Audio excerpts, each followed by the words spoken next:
Ma plus grande réussite en tant que prof, je dirais que c'est celle de pouvoir inspirer mes élèves, notamment mes élèves racisés. Très souvent, en fait, les jeunes filles surtout viennent me voir et me disent « Madame, vous êtes la première professeure noire qu'on ait eue, avec vos cheveux naturels ».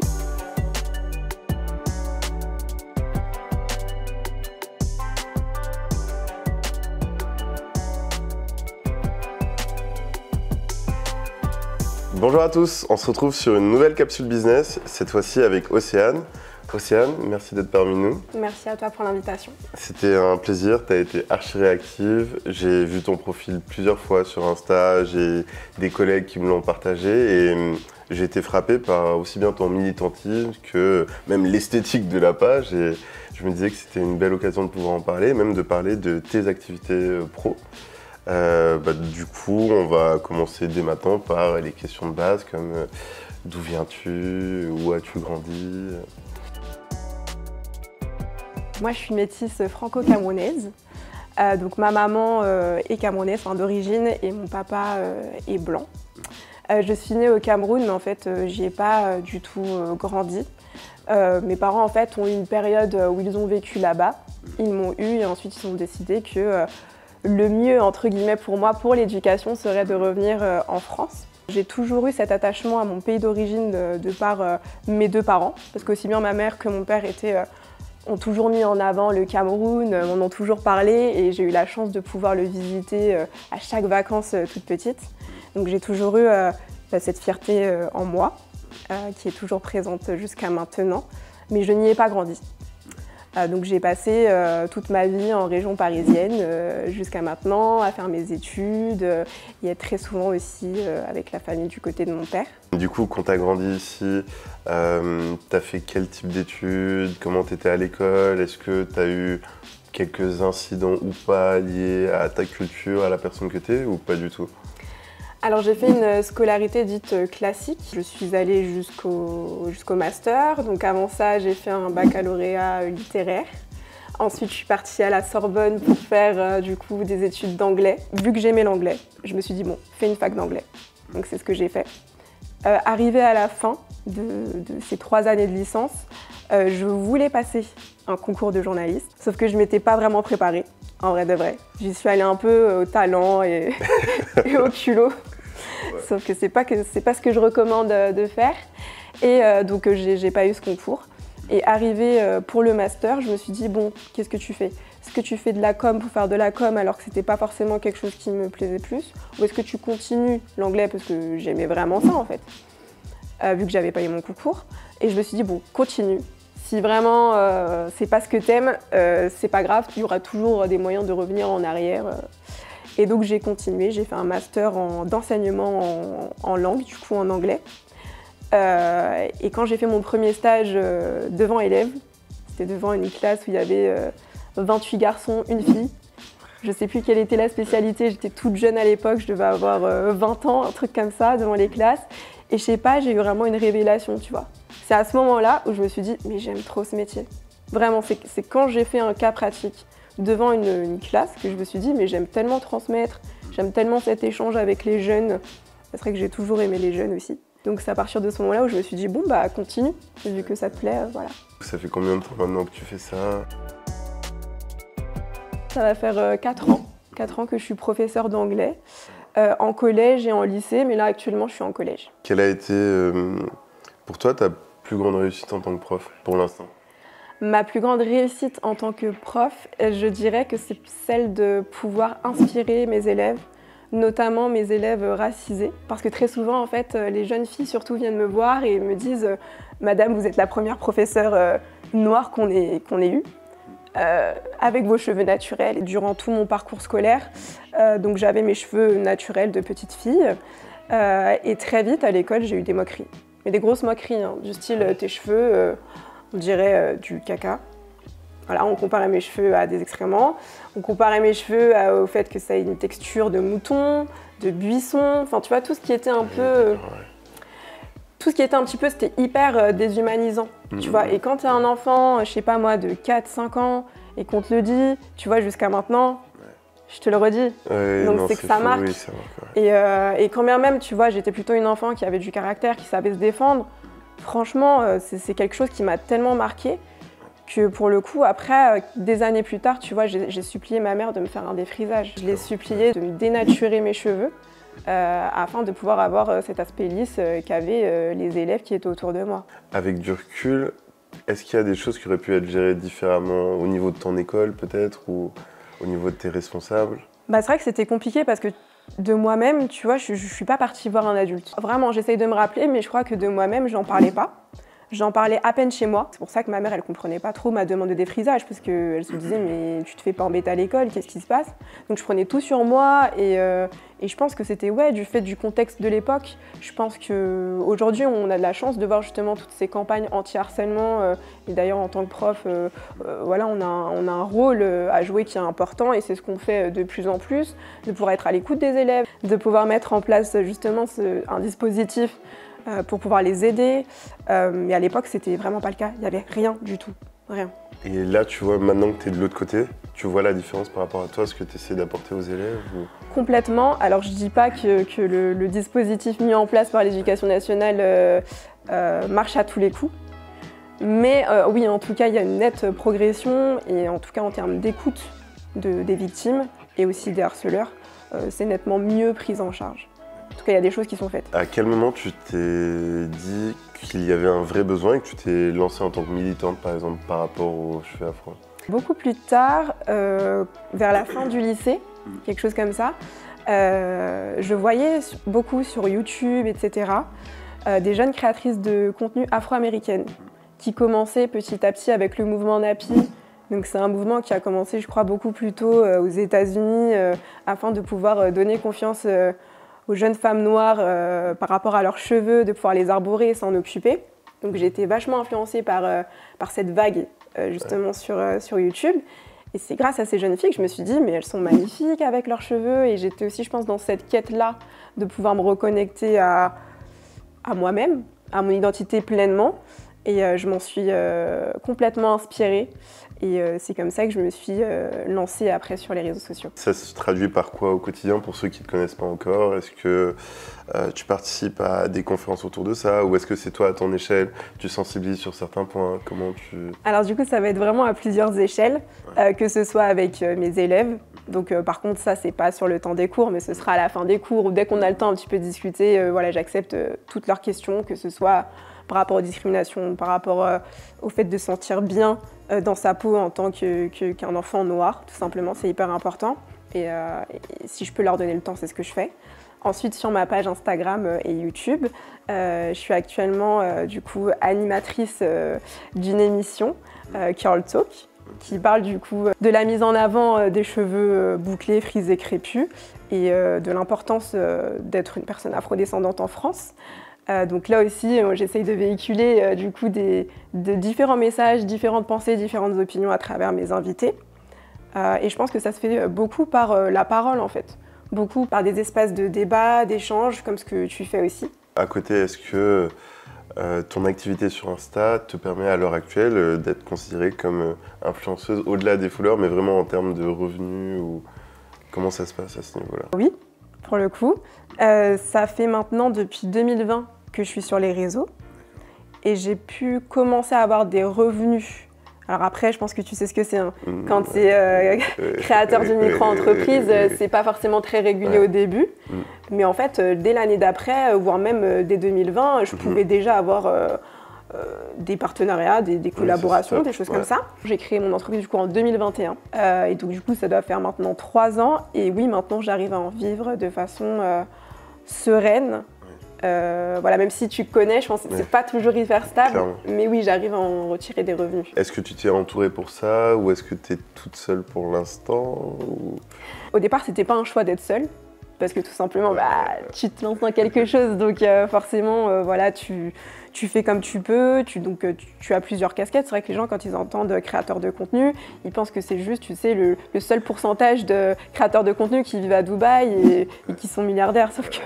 En vrai de vrai, quand tu commences, c'est vraiment, tu ne comptes pas tes heures, tu fais tout toi-même de A à Z, que ce soit la création, que ce soit l'administratif, Tout, en fait, absolument tout. J'oublie même des casquettes, je suis sûre, mais oui. Et puis après, je me suis fait approcher.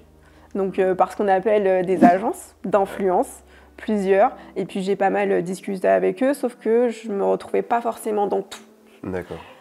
En termes de valeur. Dans tout ce qu'ils te proposaient. En termes de partenariat surtout.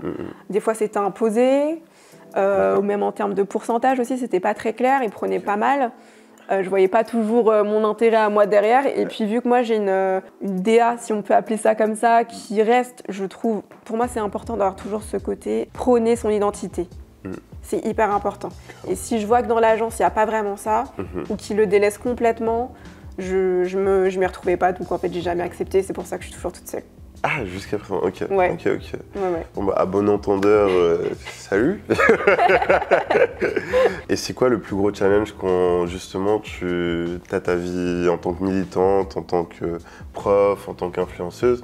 Comment tu arrives à gérer tout ça, à jongler avec tout? Est-ce que tu y arrives déjà? Et est-ce que tu as aussi des conseils que tu pourrais donner à des gens qui hésitent à se lancer, qui ne savent pas trop? Est-ce que j'y arrive? Bonne question. Je pense, vu que je continue à le faire. Après, c'est très compliqué en termes d'emploi du temps, parce qu'il faut savoir que du coup, je travaille 20 heures sur place au collège. D'accord. Plus ensuite, toutes les heures que je fais hors collège, mais chez moi. Correction des copies, préparation des cours, etc. Donc, il y a encore tout ça de travail. Plus ensuite, la préparation des contenus. Donc tout ce qui va être prise de photos, prise de vidéos, etc. Ensuite, tout ce qui est en lien avec les marques. Donc les mails avec les marques, les négociations de contrats, signer les contrats, faire les déclarations d'impôts. Bon bref, tout ça. Donc en fait, ça prend énormément de temps.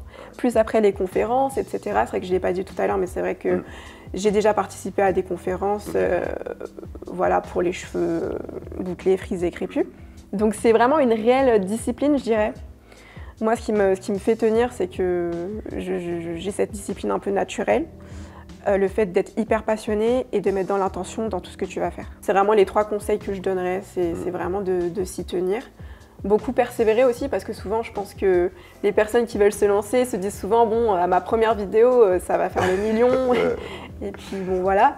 Non, en fait, ça peut arriver à des gens, mais c'est 2-3% des personnes qui se lancent. Donc justement, faut pas se freiner au premier échec et au contraire croire beaucoup en ce qu'on fait. C'est hyper cliché, mais je pense que ça reste vrai.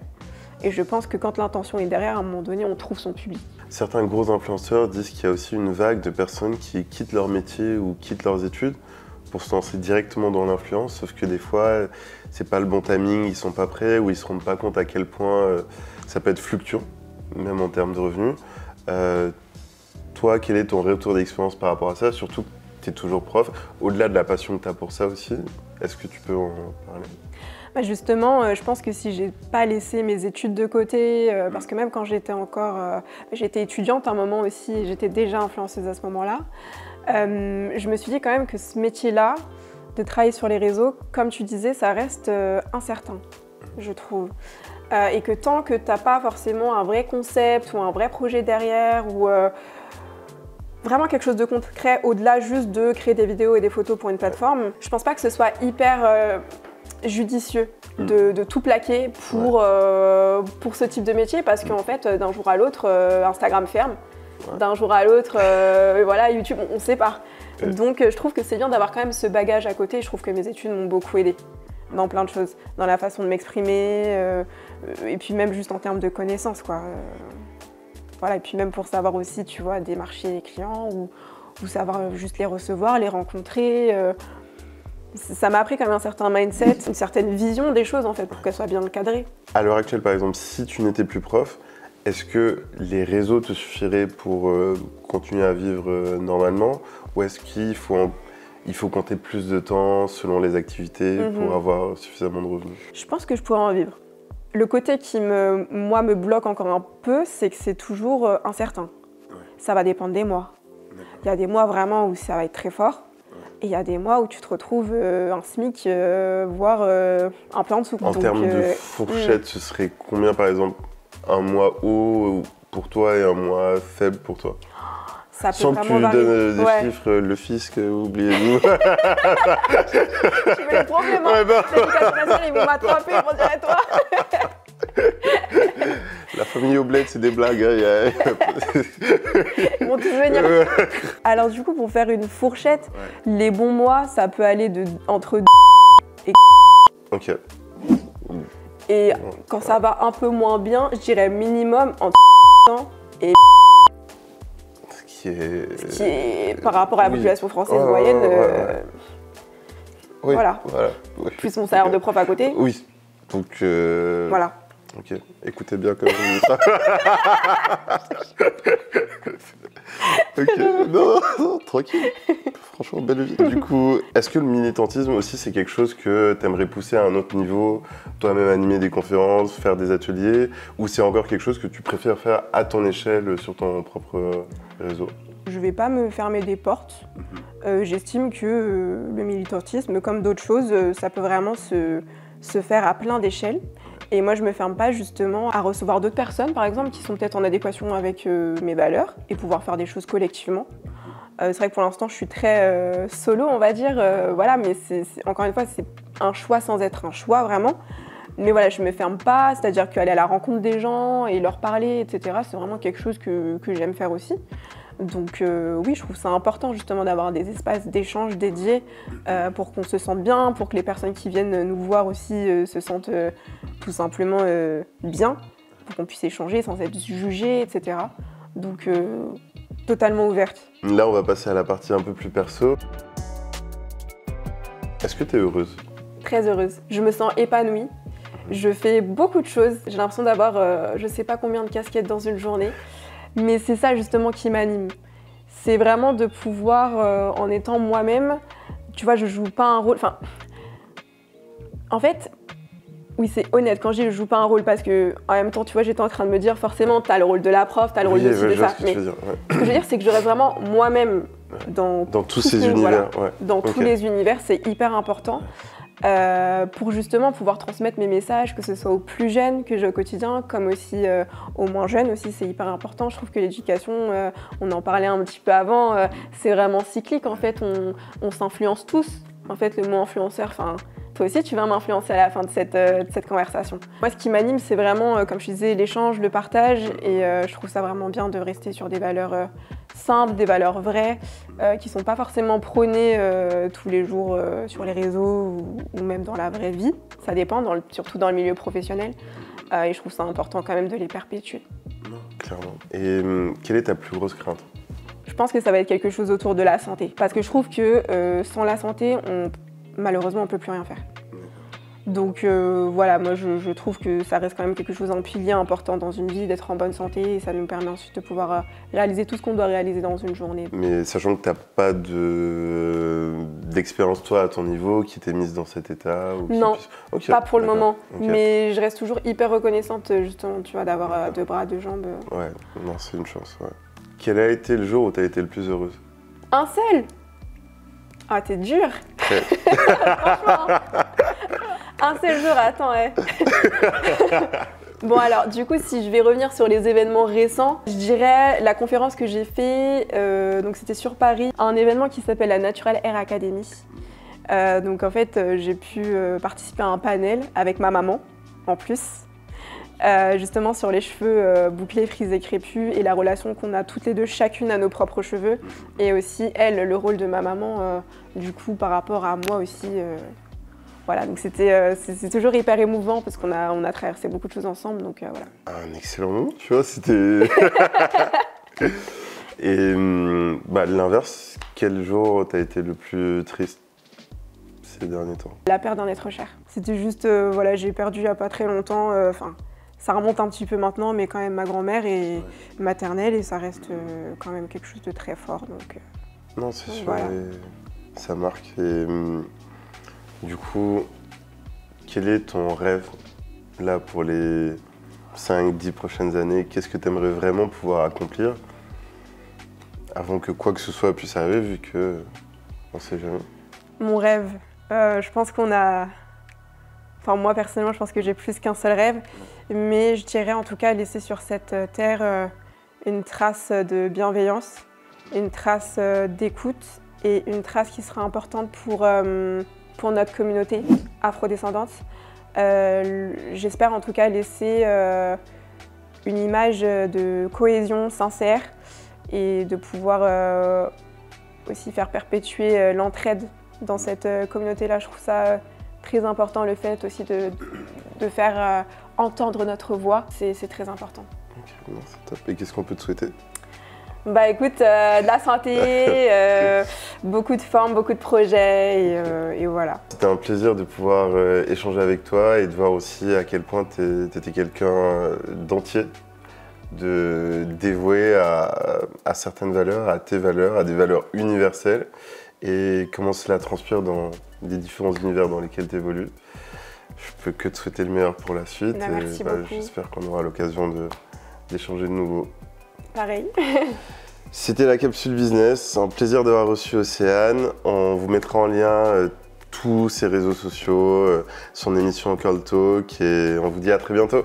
Au revoir.